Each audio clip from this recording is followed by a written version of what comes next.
Bismillah ar-Rahman ar-Rahim. Assalamu alaikum wa rahmatullahi wa barakatuh.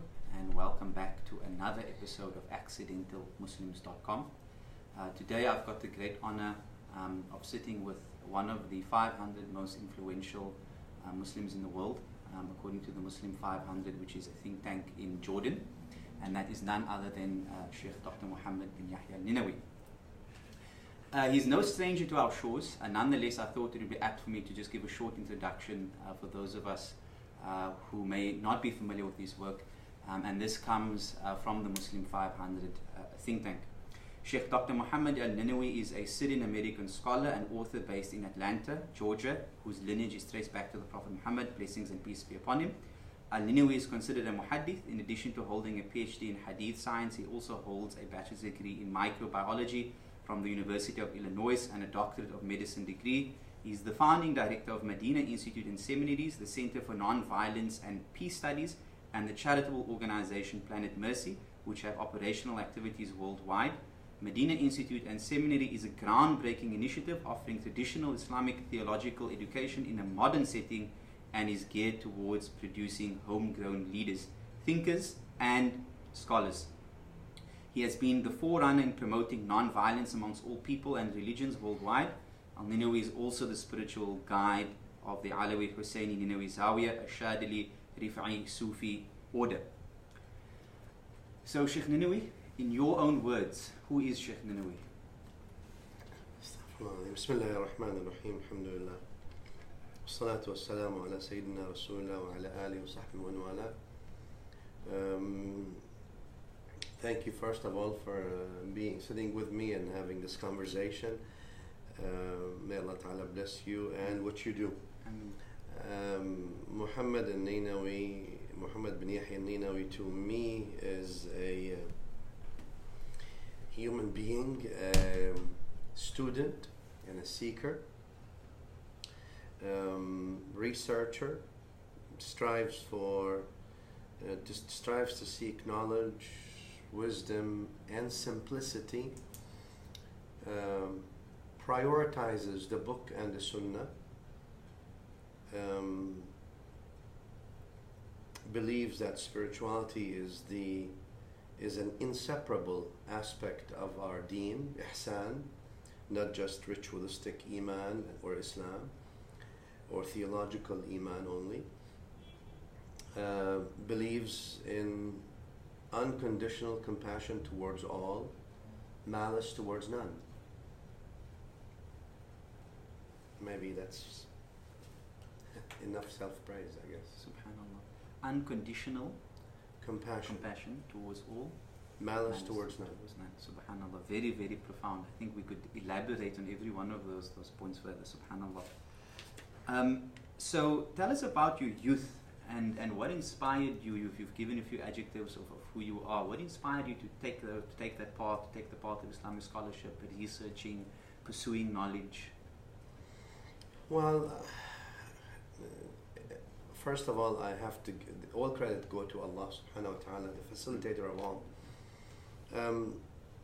But also, like the Prophet Sallallahu Alaihi Wasallam said in Sahih Muslim, "Man la yashkur an-nas la yashkur Allah." Those who are not thankful to people are ungrateful to Allah. And one ought to be thankful to my teachers. Where I was raised and as I grew up, those teachers of mine, may Allah Ta'ala reward them with the highest levels of Jannah, were not perfect people.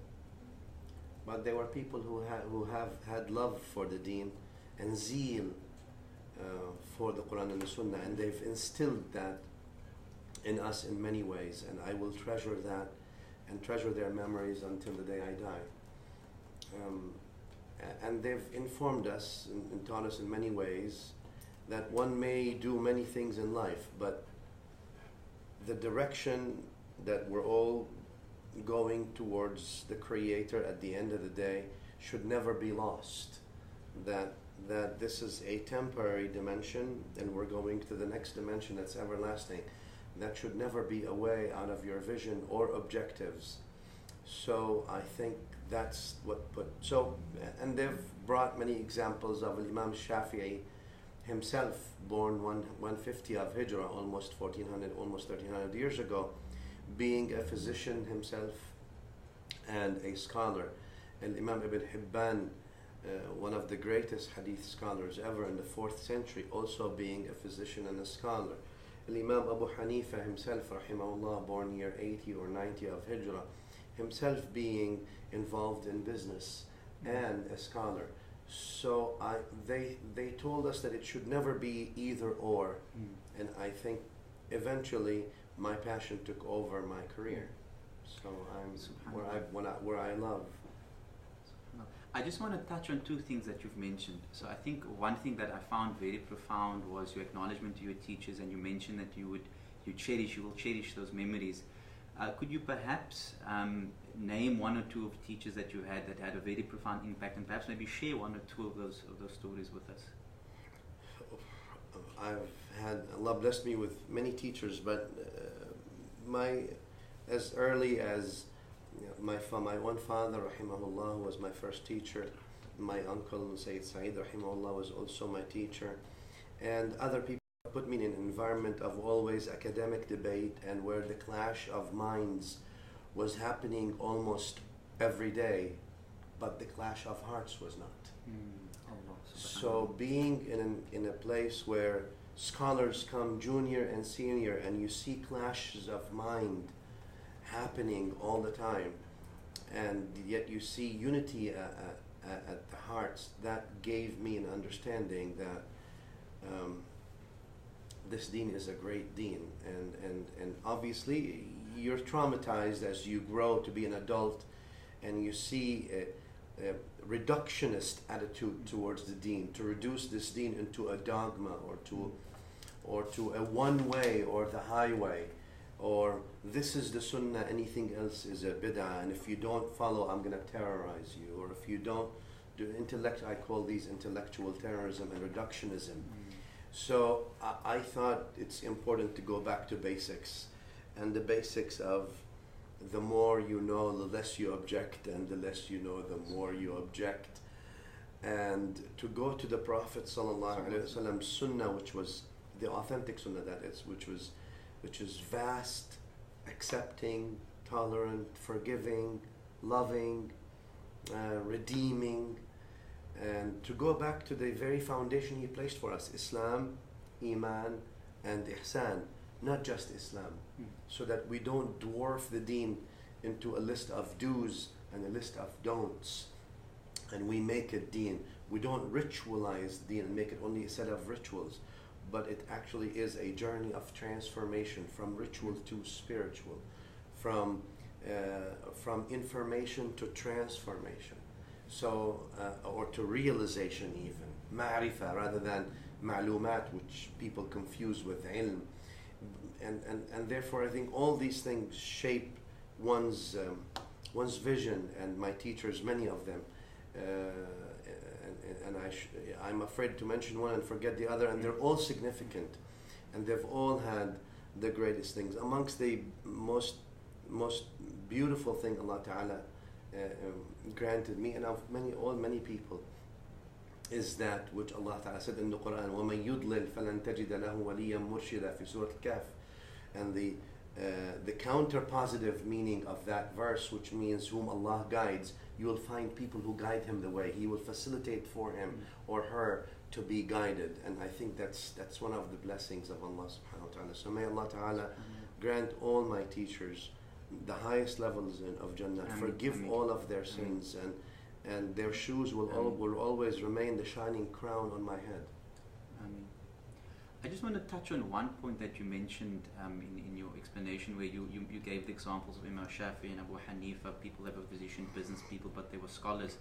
Where do you think that we find ourselves today, where this has not become a norm, and almost in a sense that we've split knowledge? When we grow up, we often say, okay, well, now that you finish school, you're either going to go to a Darul Uloom and become a Maulana, and that's your path, where you go and you become a professional in accounting or whatever the field may be. So what do you think is the cause for this, and how do we address it so that we're able to have more people that just see knowledge as knowledge and have that combination? Well, I think it began a few hundred years back, where we started, so it's not just yesterday, it's a few hundred years, where we've separated knowledge into either dini or not dini, versus the prophetic wording, ilman nafi'a, beneficial or non-beneficial. So when we separated dini versus not dini, then we've sort of automatically figured that non-dini knowledge is not beneficial, that's where the confounding took place. And then when the deen becomes then a profession, it becomes difficult, because when it becomes a career, it becomes difficult, because you're set by career standards and career expectations. And the deen was always, in my view, something that you have to have such passion for to be able to give for free. I don't mean for free meaning you live from air. It's not. But I'm saying to give for free meaning free soul giving. I think we're in an age today where we've reduced now. In the old days, as you know, a scholar did not mean someone who went to school for 10 or 12 or 15 years. That did not make someone a scholar. Or Sheikh Said Hawa rahimahullah used to say that it takes 30 years to make a faqih. And I will say maybe it takes about 30 years and about $3 million in Western world investments to make a scholar. And the reason for that is because we just need to have appreciation of our fields, but we don't anymore. Meaning, today there's a mass confusion between scholars, preachers, students of knowledge, researchers, beginner students, public speakers, orators, passionate people, activists, wannabes, and they're all lumped up in this issue. And today, since our focus is based on public speaking skills and charisma, that's really what's considered scholarship, and that's a problem, I think. So I think we need to go back to the basics, obviously, of sure we need a place for students and activists and speakers and public orators and preachers, and also we need places for researchers and students and scholars. But I think that sort of living in an age where a punchline is what matters, and snippets and 1 minute explanation of something, simplification of something, a marketing approach, an evangelical approach to the deen, to Islam, a marketing approach to Islam, a packaging approach. Package is what matters, market is what matters, not content as much. I think that's what's making us suffer, and therefore we're not studying our deen properly, because the deen is about content of information, context, application, and then innovation. I don't mean by innovation here bid'ah. I mean the dynamic application of the contextual knowledge. But I think when the content is missing, we don't have the content there, the context is going to be out. And as you know, a text out of context is a pretext, and that's what it's a bit of a mess. So I'm glad you touched on all of those points, because I think that leads us now into the Medina Institute, because this year you guys have launched your accredited degree program, and I was privileged to be at that launch at Masjid al-Quds, and you've announced some scholarships as well for that institute. So tell us more about the Medina Initiative, and what is your vision and mission with the Medina Institute? So the Medina Institute came as an idea that I've had for reviving Islamic studies or knowledge. I thought that what we're doing is, and I will not hide that from you. I first finished Islamic studies in what people call Islamic Studies University degree, and I went to the United States as such. But then I had I was always a free thinker in a sense, so I had little issues with the committee in the community where I was working. And my teacher, one of my teachers, Allah have mercy on his soul, said, you know what, why don't you leave what you're doing now and go do something, work, and then do this on your own as a passion and hobby. And then when I went to study microbiology, and then I went to a medical school to study medicine, I realized that what we've been doing in Islamic studies has been substandard as far as depth and breadth of material, where we've reduced So we have different categories. We have علوم القرآن, علوم السنة, علوم العقائد, and al-fiqh, to say the least. Then we have علم الأصول, and then the Arabic language. So we have about 5-6 different sciences, and today what we've reduced knowledge to is pretty much jurisprudence, fiqh, what you should do and what you should not do. And not only the fiqh, meaning within the comparative schools, no, within the school, and not within the school only, within a subset of the school, because within the Hanafi school or the Shafi'i school or so, there are also different schools, but we've reduced that even to one subset, and we've become so cocooned in a sense on this and intolerant towards even within the same school. So I thought, let me go back to the Usul Foundation. So that's why we've made it a degree in Usul Din, and the accreditation we've got from, alhamdulillah, from the Department of Higher Education is bachelor's degree in Usul Din, or Usul is a plural of Asl, which means the foundation of the Deen. Because while there's many people who know the list of do's and list of don'ts, what you should do in your worship, what you should not do, but I think what we're lacking is the Meccan phase, more than the details of the Medinan phase. And that means, why am I Muslim? Who is Allah Ta'ala? Why is He worthy of worship? Why nothing else is worthy of worship but Him? How do I get close to Him? Why do Sunnis and Shias hate and kill each other? Why are there, not all of them obviously, why is there hate between Muslim groups, from the radical Sufis to radical Salafis and everything in between? Why is there takfir? Why is there intellectual terrorism between groups? What I mean by intellectual is dismissing of the other as non-existent, not just not valid or not just wrong, but as evil intended. Even going to intentions that these people are out there because they hate the Sunnah on all sides. And I'm not making any exemption for anyone except those whom Allah Ta'ala granted mercy, because there's the good, the bad, and ugly in every group and in every segment of humans, of the human fabric, not just our faith. So, and I figured we need to go back to foundation, and the foundation is very basic. Back to basics, that was the call of Medina Institute, and Medina was back to basics, and that is the Quran and the authentic prophetic Sunnah. And I'm going to put under authentic many things, because what we've managed to do, many of us, it's not, I always say, it's not the religion that is problematic, it's the religious that make it sometimes as such. So I thought the foundation we must go back to the foundational sciences, and we look at the book and Sunnah as sufficient, the authentic prophetic Sunnah, I apologize again, without any censoring, without anyone saying they can only be valid with my understanding or my teacher's understanding. If you don't take my lineup understanding, then you're no good, and that effectively means the Quran and Sunnah are no good except with my view and my eyes. And I thought that the Medina concept was the Quran and Sunnah are good enough on their own. And what that doesn't mean we dismiss scholarship, exactly the opposite.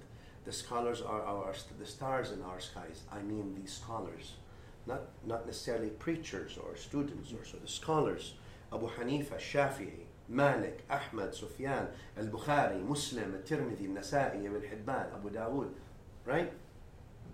Al-Daraqutni, these kinds of scholars. And what we should do, the idea was at Medina Institute, is that the opinions of the scholars are not the deen. The deen is the book and the authentic prophetic Sunnah. The opinions of the scholars are istinas, elucidating on the deen, not substantiating the deen. And those are qualified people, those are big stars. So I think when we look at that's basically the premise of Medina Institute.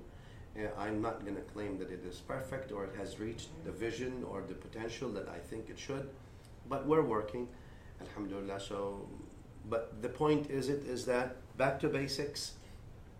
At Medina Institute, we don't teach dogma, we don't indoctrinate, we empower. Meaning, here's what the Quran says, here's what the Sunnah says, and here are the different opinion of the scholars on this issue within Ahl Sunnah. And we don't force the student to adopt one versus the other. We explain them as they are, and the student chooses. In terms of accessing Medina Institute, when I was at the launch, it was mentioned that there are scholarships available. Are those still available for people to apply to for next year? Yes, I think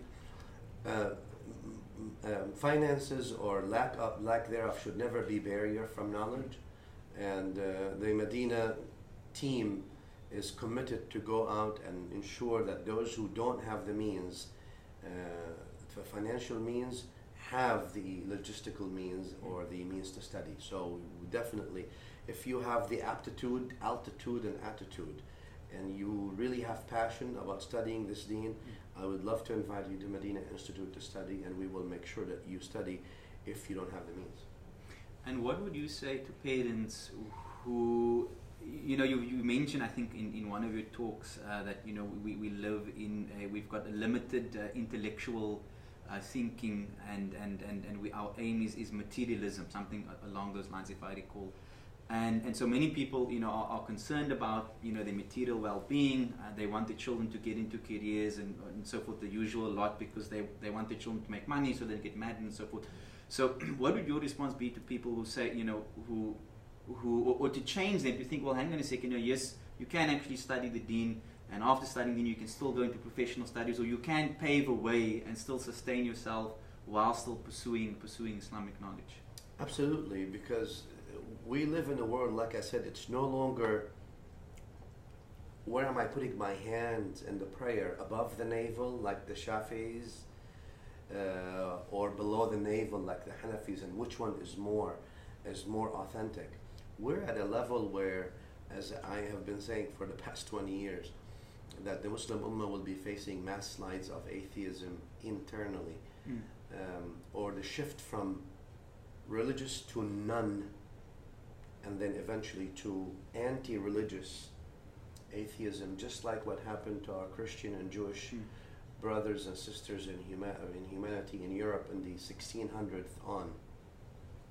I don't think we're different in the sense of human growth. So what happened in Europe in the 1600s is repeating itself. So sure, as a parent, I worry about my children's dunya future. But I mean, as a person of faith, what worth is if I have the whole dunya and I am faithless? Ya Allah. So a good, healthy combination. The 1-year program that Medina Institute offers, or even the 3-year program, the accredited program that the Medina Institute offers, is not necessary. I don't think, like I said, it should not be one or either or. You can do the 1 year, or you can do even the 3 years, and then go on and do what you want to do in the secular world, if there's such a thing. I think beneficial world rather than secular, yeah. And do good. But if you come out, the problem is, since we've reduced our religion to emotions and outward things that we do, whether it's looks, whether it's associations, I'm associated with this group, so that means I'm good and I'm safe. So we've reduced orthopraxy to orthodoxy only, and we've separated between both. And we've almost informed people that orthodoxy automatically exonerates you from orthopraxy. You don't have to do the right thing. You just have to belong to the right group, or to believe theoretically the right thing. So long you theoretically adopt the right thing, don't worry about orthopraxy. And that's similar to other faith systems out there. So long you accept so-and-so, you're good to go. And I think the problem now is even that orthodoxy is in question. No more the orthopraxy, the very orthodoxy is in question, and the deen became now dwarfed into a set of emotional things, where just have some emotional attachment to it, and in many young people's mind, it doesn't make sense to me, but my parents are like this, and my grandparents like this, and they can't all be wrong, and you know what, at the end I'm just going to follow them. But these guys, and Islam was never meant to be a religion of taqleed, of blind imitation. Islam was always a religion of personal conviction. It's that conviction of Bilal radiallahu anhu that made him say ahadun ahad despite the severe torture. It's the conviction of Ammar bin Yasir and his family that he watched his own father and mother being killed and they would refuse to even budge. It's conviction that's above any doubt and beyond any uncertainty. That's why the program of Usuluddin at Medina Institute is vital, because we want to go back to the usul, or to the asl, which is the foundation. I'm not saying that fiqh is not important, how to pray or how to worship, but right now I'm at who to worship. We'll talk about how to worship later. I think I would add a point as well for prospective parents or prospective students. I think one of the amazing things about what you've done in the Medina Institute, because you've got that accreditation, you have an opportunity to actually study the deen and come out with an accredited degree, which you then can take to other institutes, and they will recognize that, and you can actually fast track your professional studies, if we use that word, your beneficial professional studies. So I think that's an important point to note, and that's what I really like about the institute and other institutes that are doing that type of accreditation. Absolutely. So I think one of the goals of the Medina Institute is to produce leaders. What are your thoughts of mentorship in this process? Look, education is a labor of love, first of all. So it's costly. It takes a lot of time, and the results come very late. You don't see them; they're not immediate. But that's what the Prophet ﷺ did. If you remember, in Mecca, the Prophet ﷺ stayed 13 years in Mecca, and in those 13 years, he built people. That's education. When he moved to Medina, the people who built the masjid and built the ummah. But first was the education, because, and unfortunately, our community, a lot of them understand, but some still don't understand that education is not just the Prophet's primary mission, all the Prophet's primary missions.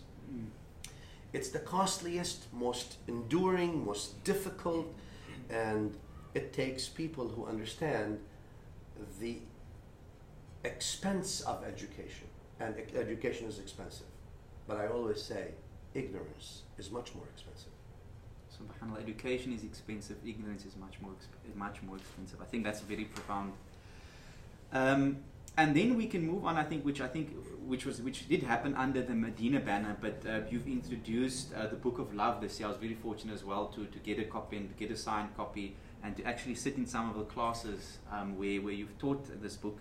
And just for the viewers, this is a book of aphorisms which the Shaykh then expounds on, and subhanAllah, every time I just sat in that lesson, I was really just taken by how deep this deen goes, and how much nuances are there, and a statement will just appear just to be a simple 2 sentences, but it's got so much depth. So tell us a bit more about the Book of Love and what you aim to accomplish.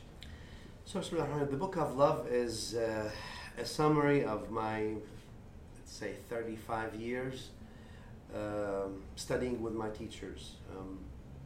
Every now and then through their tarbiyah, one thing remains, so I wrote a note on the side of the book.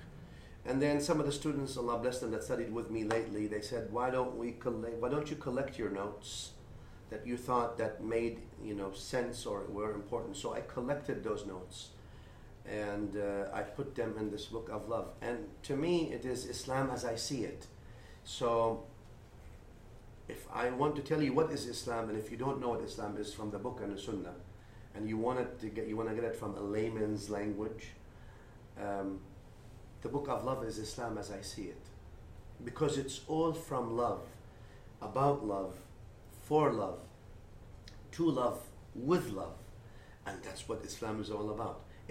If once you take love out of anything in Islam, it's going to collapse. So, and sometimes again in the ritualistic world that we've had such a massive drive in the past 40, 50 years to ritualize. We've suffered that sort of lot of deprivation from that. So I want to go back to basics again and put Islam as I know it. And you know what? Just tell our story. This is our story. If you want to tell me what is Islam, I'll tell you Islam is love. This is the Book of Love. This is what I understand about Islam. I don't know what you're talking about other than that. What would you say is your favorite Quranic verse and or hadith and or Islamic story? I mean, favorite makes it seem that they're less favorite. So there isn't anything less favorite for me from the Quran of Allah Ta'ala. And the Sunnah, the authentic prophetic Sunnah of Sayyidina Rasulullah Sallallahu Ta'ala Wasallam, because the book is of Allah Ta'ala, is from the all-loving Subhanahu wa Ta'ala, and the Sunnah is by the beloved and the loving messenger whom He sent with love, by love, to teach love, with love, for love. So, but there are many verses that stick out in my mind, obviously, and one of them is where Allah Subhanahu wa Ta'ala tells us, Ya ayyuhan nas, inna khalaqnakum min dhakarin wa untha, وجعلناكم شعوبا وقبائل لتعارفوا إن أكرمكم عند الله أتقاكم. O humankind, we've created you all and made you into males and females and made you into tribes and nations so that you can get to know. You can get to know each other. He didn't say so you can get to fight each other. He didn't say so you can get to hate each other. He didn't say so you can get to be superior over each other. He didn't say so you can get to think that you're better than each other, but to build bridges with each other. All people, ya ayyuhan nas. And that doesn't make a male better than female or a female better than male. Dhakar wa untha. We made you into males and females. And we made you into ethnicities and tribes and nations. And that tells me, like the Prophet ﷺ's hadith in which Al-Hakim authenticated, which means you may be different colors, different backgrounds, different ethnicities, different languages, but at the end of the day, you're all one people, humanity. And then Allah seals the ayah by telling us, Inna akramakum inda Allahi atqakum.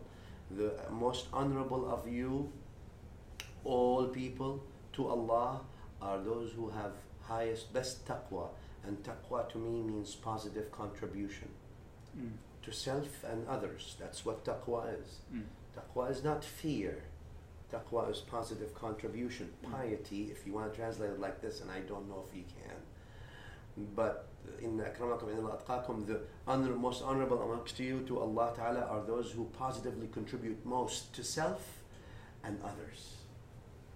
And there you go, the field is open. So I think that's the notion. SubhanAllah. So I think you mentioned quite a few times the term intellectual terrorism.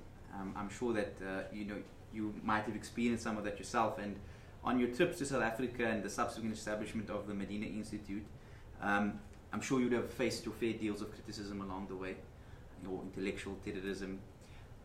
What is your response to those people who attack what you do and attack your work? Bismillah ar-Rahman ar-Rahim. I don't think I'm worth mentioning in that. I don't think that's even, to be honest with you, fair. First of all, criticism is an important part of any organization, any growth. And I'd like to separate between constructive criticism and destructive criticism. And constructive criticism must be absolutely solicited, not just welcomed. Destructive criticism happens by many people. Why? Well, love deprived. So that doesn't stop us. I don't think it should, someone like me should even speak, because how can I measure to the prophets of Allah Ta'ala? I mean, not all people agreed that Isa himself, the prophet of Allah, was the best man on earth in his time, and that his message was the right message. And not all people agreed on Muhammad sallallahu alaihi wasallam, and not all people agreed even on Ibrahim, the father of all Anbiya. They tried to kill him so many times and call. So I don't think I should even get there. I think that's expiation of, I hope, astaghfirullah, I hope it's expiation of some of my sins. And if it's right, if it's constructive, I always welcome it. If it's destructive, I ask Allah Ta'ala to guide the people, forgive them. It's part of the process. We can't look at these things. That's negligible. And what's happening today is nothing compared to what happened to the Sahaba radiallahu ta'ala anhu. I mean, how can we even mention that? I can't even say that. I remember the hadith Sahih Muslim, you probably remember hadith, or Bukhari, now my memory doesn't serve me best, is one of the either. Hadith Sayyidina Khabbab ibn al-Arat, radiyallahu ta'ala anhu, one of the early Sahaba, radiyallahu alayhim ajma'in. When he came to the Prophet sallallahu alaihi wasallam in Mecca, the early days, he was maybe the fourth person to be Muslim. And he tells the Prophet sallallahu alaihi wasallam, while the Prophet sallallahu alaihi wasallam was leaning on the Kaaba in the shade, he says, Ya Rasulullah, ala tastansiru lana, ala tad'u lana. Ya Rasulullah, why don't you make dua for us and ask Allah for victory for us? Don't you see what's happening to us? My meaning? And the Prophet ﷺ sat up, as in the authentic hadith, and tells him, Ya Khabbab, O Khabbab, there used to be the nations before you. They would bring a man and put a chainsaw from top of his head, splitting his head in two so he changes. And he doesn't change. And you want everything. لكنكم تستعجلون. You rush to the results. If Allah Ta'ala uses us in establishing houses of His, places where His name is glorified, rather than everything else but His name is glorified, places where we can remind people with Him, rather than establishing places where we remind people with all kinds of figures and organizations and peoples and missions other than His, I think that's a great thing, and that's a purpose to live for and continue living for. I think it was a very comprehensive answer, and I think we're going to touch on that topic, not that on depth. We open up the floor for the audience of accidentalmuslims.com to ask their questions, and I think a lot of people took this opportunity and have asked some very meaningful questions. So these are questions from some of our followers. So the first one is, being in a corporate environment, I've been finding it very difficult to work at 8 till 5, and then also to still keep up with trying to get an Islamic education, and also trying to incorporate what I know in the field I'm in to contribute to Islam. Are there any tips or practical advice that you have for people who have full-time jobs and are also trying to create a balance with regards to the above? Yeah, Bismillah ar-Rahman ar-Rahim. Look, not everybody needs to be a scholar to start with. That's one. Number two, information does not mean closeness to Allah. Amassing information doesn't mean you're automatically close to Allah Ta'ala.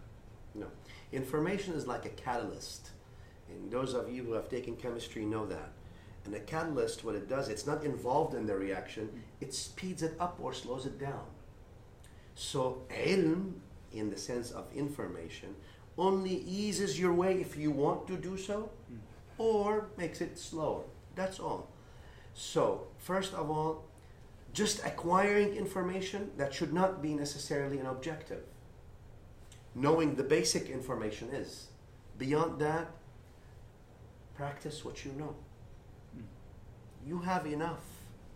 Practice what you know. يعني we all heard the Prophet صلى الله عليه وسلم's hadith في صحيح البخاري عن أبي هريرة رضي الله تعالى عنه قال رسول الله صلى الله عليه وسلم من كان يؤمن بالله واليوم الآخر فليقل خيرا أو ليصمت. Whoever believes in Allah on the Day of Judgment should have, if he has something good to say, say it. If you have nothing good to say, don't say anything.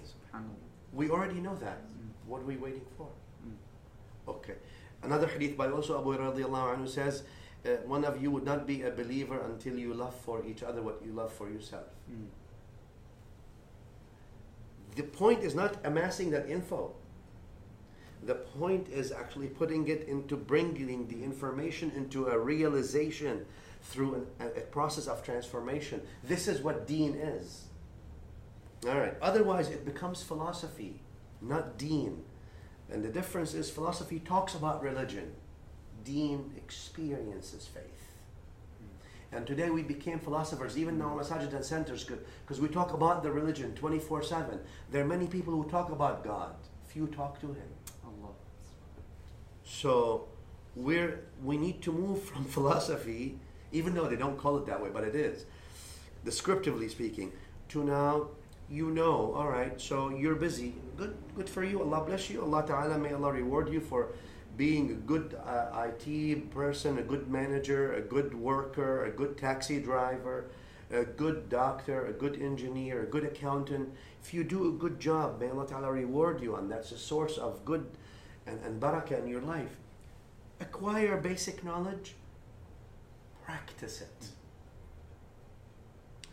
The more you practice, the better you are, and you need to take some time off also for yourself, meaning other than, because information comes to your mind, but I need you to go, all right, so you practice that, great, but I need you to take also some time for your heart.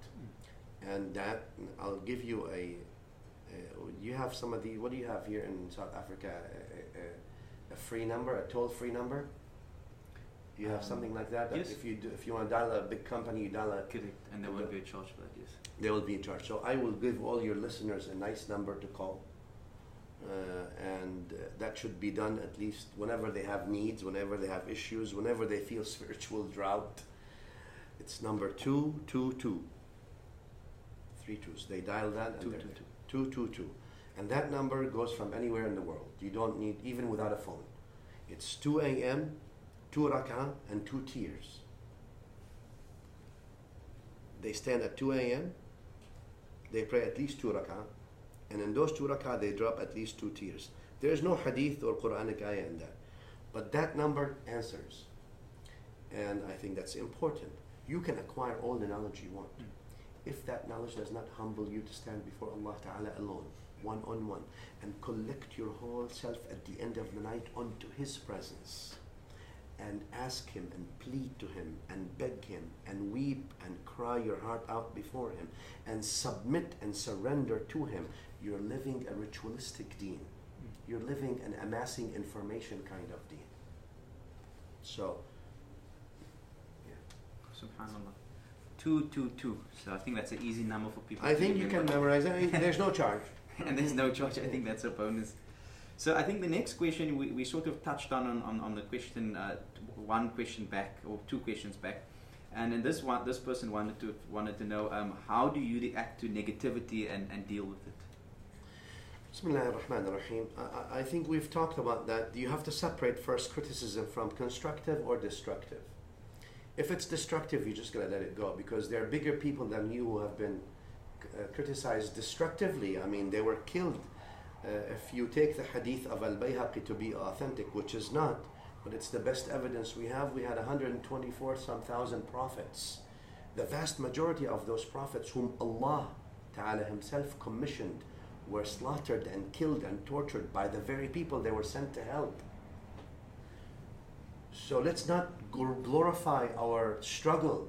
Our struggle is minuscule compared to the struggles of the prophets. Minuscule. And our sacrifices, forget the suffering, because today the metropolitan youth in most Western countries, even in the Eastern, don't know the meaning of sacrifice or sharing. What do you mean I have to? What do you mean I have to share? They don't understand the concepts of wafa, faithfulness to the principles. What do you mean? Well, I don't feel like it now. I mean, the concept of servitude, khidmah, for Allah's sake. The concept of ithar, favoring others over you when you are in dire need. Selfless contribution, not selfish contribution. Everybody does that selfish, but selfless contribution. Those concepts are gone. In the name of the deen, because the deen, even the very religion, we've personified it so much, we've reduced it to figures rather than facts, currents and organizations rather than deen. So I think it's important to first of all take out the negative, and look at the constructive. All right, constructive criticism, you gotta learn from it. You gotta man up to it and learn from it, and that's part of the deal. That's part of growth, and I think it's very important to actually even solicit that. Not only accept it, but you need to solicit it. And that feedback is key to growth before Allah Ta'ala, because you don't see in yourself what others may see. And that's why Allah Ta'ala ordered us in the Quran, Bismillah ar-Rahman ar-Rahim, Ya ayyuhalladhina amanu taqullaha wa kunu ma'a as-sadiqin. Have taqwa of Allah and be with those who are transparent. Why transparent? Because they reflect you. They tell you, all right, you know what? It's coming from a place of love. What you're doing, son, is wrong. And you're not going to get away with it. Because if you think you're going to get away with wrong, your problem is not getting away with evil things. Your problem is thinking Allah is not just or present. And He is. So, why do people get affected by negativity? Because they feel their perception matters to people. If they don't, I'm not saying you should not care about people. You should absolutely care about people. But their perception of you is not what you should care about. You should care about them, not about their perception of you. You gotta check yourself with the Quran and the authentic prophetic Sunnah. That's where your loyalty comes. That's if you understand. Now, if the Quran and the prophetic Sunnah, that's the muhkam. What if it's mutashabih? What if there are multiple views to the same ayah or to the same hadith? Meaning, one hadith may mean two things. One ayah may mean two things. That's where you have to stand back and allow the academics to be involved and not accept one versus the other, even if you practice one versus the other, since it's not muhkam, since it's not sealed. All right? So that's sort of where you say, okay, well, bismillah. So I think if you check yourself to the Quran and the Sunnah as a standard and you seek to please Allah Ta'ala, not anybody else, you don't worry about anybody else's perception. It doesn't mean you neglect them or you put them down or you say, oh, who cares about you? No. You love them. You give them love. But their perception of you is not what determines your salvation. So worry about people, not their perception. Absolutely, because the only time people get hurt by other people's statements is if they care so much about what they think of them. Give me a break, Shaykh. Give me a break. I mean, you want me to tell you the story of Luqman? Do we have time? Yeah. Well, if we hold that thought and maybe we finish the other right. two questions, and then if we have time, I'll note that we can come back to the story of Luqman. Okay, so the next question somebody wanted to know was, how do we deal with differences in the ummah, especially between the scholars? Scholars themselves, and here, again, with all due respect, I'm going to take a bit of a conservative approach to scholarship. I don't view somebody who studies bits and pieces of everything as a scholar. I don't view somebody who studies bits and pieces of everything for 15, 20 years as a scholar. Unless he's a genius. It takes about 30 years in one specific field to be a scholar in the field. You're a student, yes. I'm a student. I've been studying these sciences for 35 years. I'm not a scholar.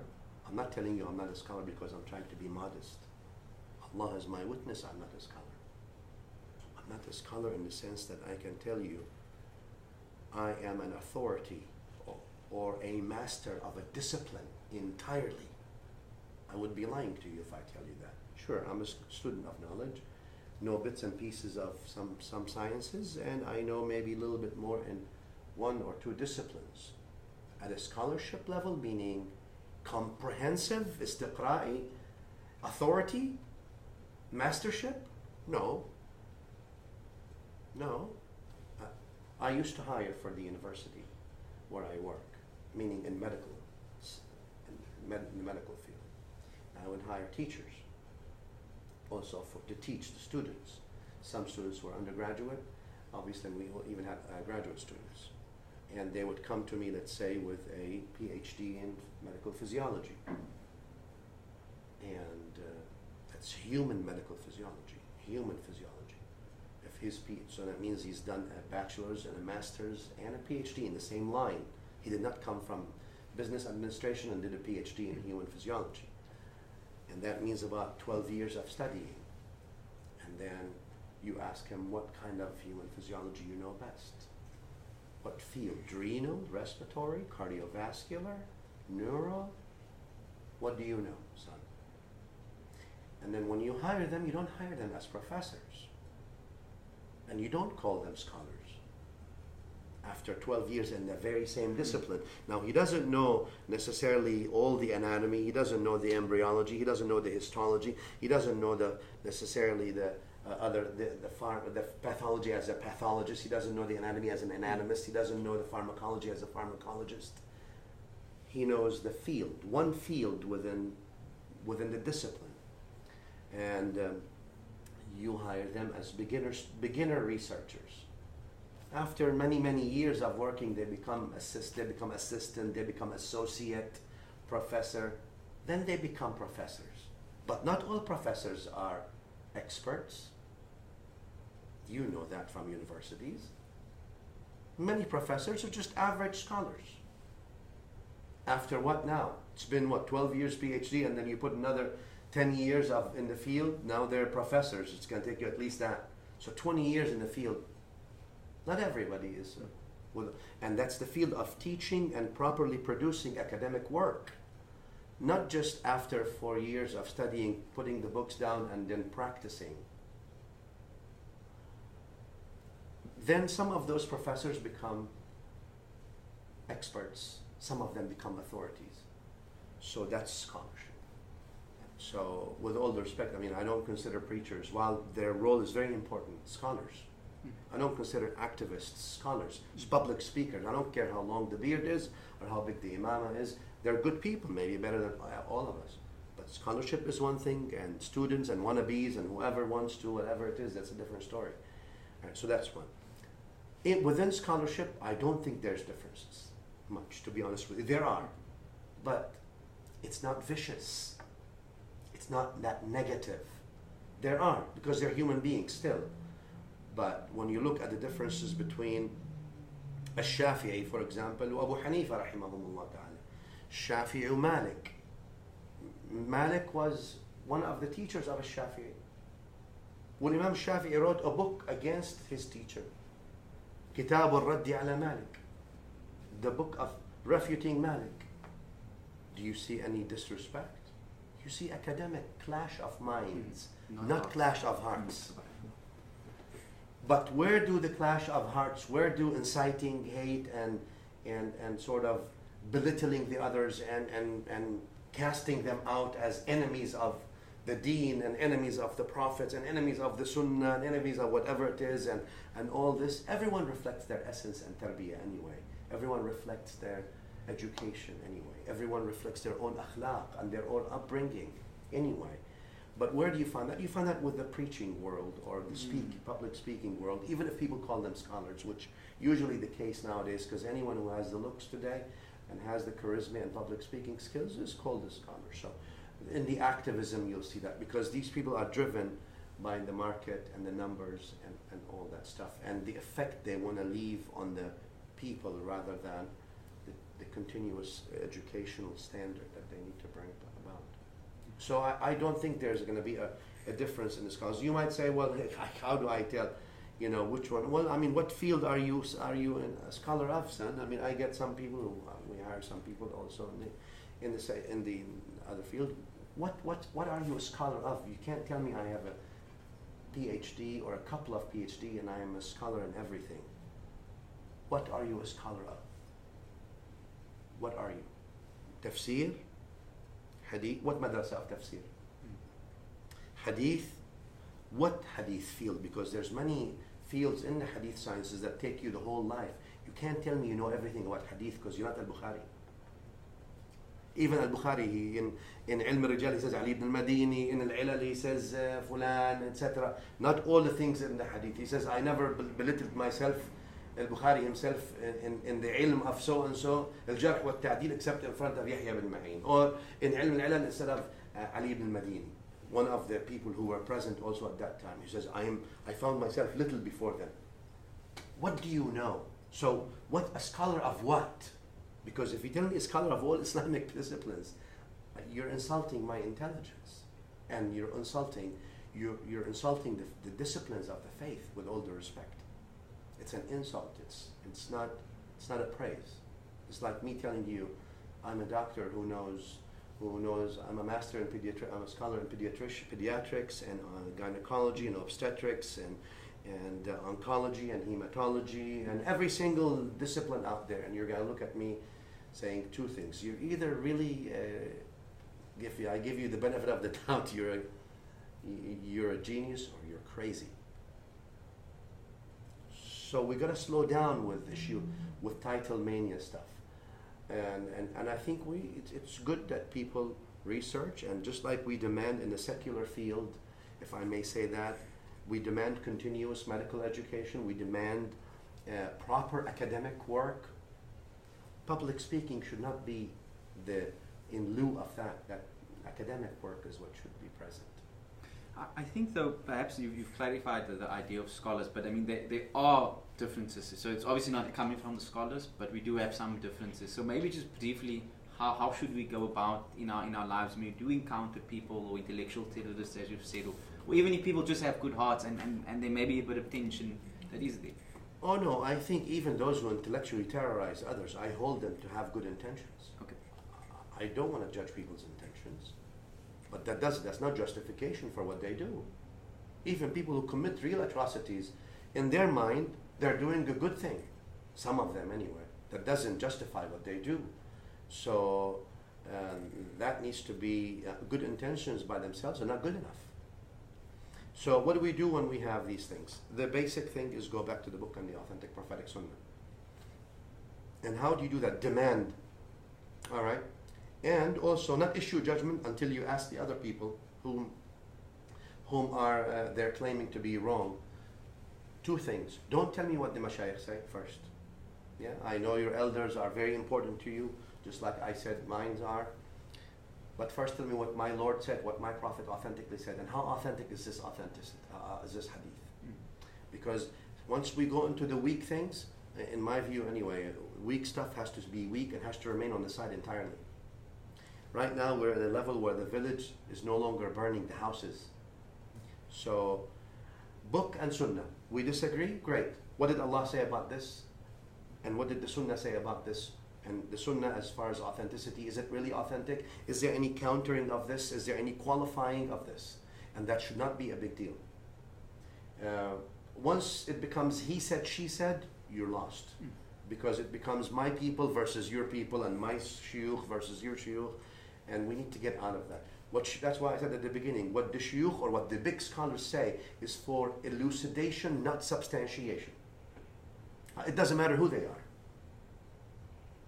Even Al-Bukhari, Muslim, Abu Hanifa, Shafi'i, Malik, all of them, Allah Ta'ala be pleased with them. What they said is not for substantiation, no ta'sisan, isti'nasan, for elucidation of the substantiation. Substantiation is exclusively Allah Ta'ala and through the authentic prophetic sunnah of His Messenger Sallallahu Alaihi Wasallam. If we go back to the book and the sunnah, Shaykh, I know this is, you can say everybody says that, sure. But I think we can limit it to the book, the authentic prophetic sunnah. What if there is something in the book and the sunnah that's seen differently, two different ways? Well, that's what it is then, right? Meaning, it is okay to look at one thing and see it in two different ways. If I tell you what am I holding now and draw it, you will say you're holding your iPhone and you can draw what you see. And if I tell him, can you draw what you're seeing, and he will draw also my iPhone, but every one of you is looking at it different. You'll draw a different view based on what your perception is, but at the very same thing. What Islam has taught us and what the Prophet ﷺ taught us, that it is okay to look at one thing and see it in two different ways. But I need to get to that.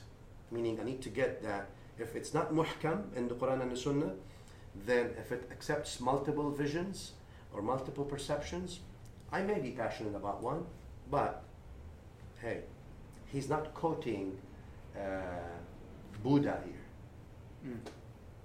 He's not relying on the guy in the streets. He's relying on the Quran. He just sees it differently. Okay, our final question from my side, just one of our followers wanted to know, just very briefly, what is your fondest memory of the late Shaykh Rashid Brown, may Allah have mercy on him? Allah. Shaykh Abdul Rashid Brown was my brother, and he is my comrade in arms, I call him. Like all the many brothers who have been with us, because this is a struggle. Da'wah is a struggle. Allah says, وَالَّذِينَ جَاهَدُوا فِينَا لَنَهْدِيَنَّهُمْ سُبُلَنَا. Da'wah is not meant to be easy. Da'wah is not meant to be received with flowers. Prophets themselves, not us, which are nothing. Prophets themselves were not received with flowers, though they were aided by angels and they were aided by books and miracles. We, with our sins, Allahu Akbar. So the people who go for da'wah are people who these moments of struggles and being in the trenches, I consider Sidi Shaykh Abdul Rashid Brown, rahmatullahi ta'ala alayhi wa radiya an, may Allah ta'ala grant him the highest level of Firdaus, is one of my comrades in arms, Rafiq Silah, Rafiq Darb. He's a comrade in struggle. We struggled together many times to bring this da'wah and negotiated many things and talked about many issues and things. He and many others here in South Africa, in the US, in the UK, wherever Medina is, and in Canada, in Malaysia, in Norway, in India, in Malaysia, in Australia, in many places where Medina has been working, alhamdulillah. We had lots of people who were comrades in arms. The struggle is not easy. Shaykh Abdul Rashid gave everything in that struggle, and I enjoyed his company. It reminds me with, Sayyidina Hamza radiallahu anhu, who was that comrade in struggle to the Prophets alayhi salatu wassalam. It reminds me with many of the Sahaba radiallahu anhum who went on, and you could do whatever you want to them, but they lived their principle. When they died on their principle. So may Allah Ta'ala gather Sidi Shaykh Abdul Rashid Brown with the highest level in the highest level of Firdaus, with the Anbiya and the Siddiqeen and the Shuhada and the Salihin, and keep us faithful on this struggle until we meet the Prophet Sallallahu Ta'ala Alayhi Wasallam unchanged. So I think our final question then would be, if this is your last day on earth, what would your parting advice be?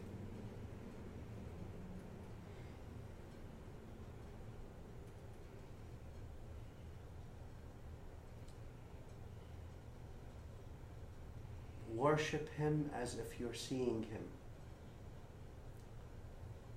because he is seeing you. You're always with him, even if you don't realize it. And he's all loving of you. Give and you will live. You don't give, you will not live. And I mean by giving here, not just money. Give. If you don't have anything to give, your smile is an act of giving. You got to give. The more you withhold, the more you will be withheld from. In every aspect. Knowledge, time, money, resources, smile, love. Everything. And never sell your principles. Never for sale. No matter what happens. Don't let anyone scare you by any other than Allah. Don't let anyone terrify you by their might. Allah's might is bigger. Love Allah, love people. Jazakallah khair, Shaykh, for joining accidentalmuslims.com. You certainly are an ocean of knowledge, and we really appreciate you giving some of your time. We know you have a very busy schedule to share some of these very profound wisdom. So Jazakallah khair. May Allah bless you and your family, and make your work easy, and may it just grow from strength to strength. Allahumma ameen. Shukran lakum. Jazakum Allahu khair al-jazaa.